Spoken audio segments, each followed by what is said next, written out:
Kitalo nnyo, kitalo ddala. Amawulire genkuleetedde ku makya g'olunaku olwaleero oba amawulire ge tukeereddeko ku makya g'olunaku olwaleero si malungi nnyo wadde n'akamu naddala mu music industry ey'eggwanga erya Uganda. Omu ku ba legend DJ Michael yakyusa erinnya kati nga yeeyita King Michael. Amawulire agava ewe bambi si malungi nnyo ag'okufiirwako kwa mutabani we omukulu amanyikiddwa nga Eric Mugwanya.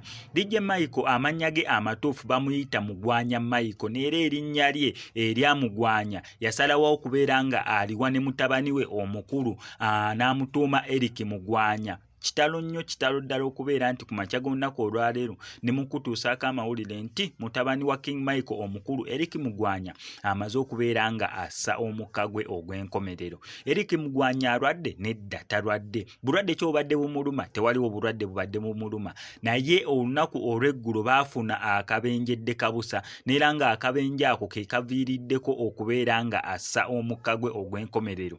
Gano amawulire tugafunidde ddala okuviira ddala ku kitaawe King Michael oba abangi gwe mmanyi nga DJ Michael n'era n'ateekayo obubaka obumugumya ng'asaba Mukama Katonda mutabani we amuwe ekiwummulo eky'emirembe. Ne ba celebrities abalala oba bantu bali popular mu industry ya entertainment ne bavaayo okubeera nga bongera okusaturatinga amawulire agafaanaganako bwe gatyo. Wano ku SMX Media and I'm making sure tenkwa details zonna nga wezigenda okugenda mu kuziika kwa mutabani abadde mutabani omukulu owa King Michael n'era ng'ono nga we nkugambye abadde amanyikiddwa nga Mugwanya Eric nga taata we ye Mugwanya Michael abangi gwe mmanyi nga King Michael oba DJ Michael. Updates zonna ngenda making sure nti nzikutuusako wano ku SMX Media. Gwe kyonna okola subscribing nyenga notification bell ebisigadde obitulekere. Naye nga sinabeera nga nkakuterako kankujjukize ku Shehi Mukasa Shafiki avuddeyo kubeera nga akuwonya ebizibu eby'enjawulo